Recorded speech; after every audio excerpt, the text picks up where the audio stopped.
Au chapitre économique, l'année 2012 a été celle du dénouement pour les 259 salariés de SKF licenciés en 2009. Mi-avril, ils se sont retrouvés devant le Conseil des prud'hommes ensemble pour affronter le géant suédois. Ils contestaient le motif économique de leur licenciement. La décision a été mise en délibéré et le 20 novembre, l'insuffisance du plan de sauvegarde de l'emploi a été reconnue, condamnant SKF Fontenay-le-Comte à leur verser 11 millions d'euros. Une autre décision juridique a fait du bruit cette année dans le cadre du procès de l'Erika. En septembre, la Cour de cassation a maintenu la condamnation de Total, estimant que la France était compétente pour le jugement, même si le naufrage a eu lieu dans les eaux internationales, appliquant ainsi le principe de pollueur-payeur. Du côté de la politique, les législatives ont remué le paysage national avec la plus lourde défaite enregistrée par la droite depuis 30 ans. Et la Vendée n'a pas échappé à la règle. Dans le sillage des présidentielles, 2 des 5 circonscriptions du département ont basculé à gauche. La deuxième avec l'élection de Sylviane Bulteau et la 5e avec celle d'Hugues Fourage.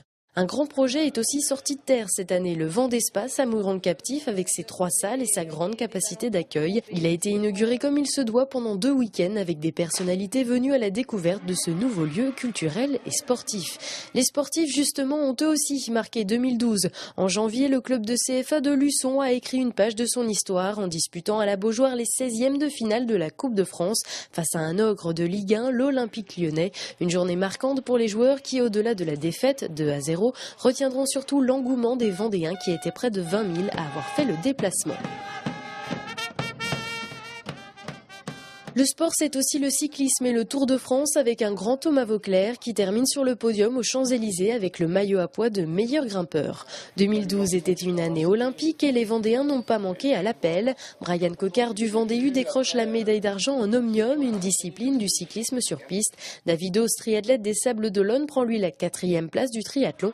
Quant à Anaëlle Roulet, la nageuse du Poiré-sur-Vie, elle était la plus jeune athlète de la délégation paralympique française. Et cette première participation à une grosse compétition a fait d'elle la Vendéenne de l'année, aux côtés de Morgan Lagravière du Pôle France Vendée, qui termine lui champion de France de course au large.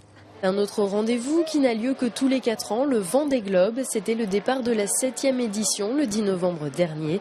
Encore une fois, le public était là pour encourager et dire au revoir aux 20 skippers engagés.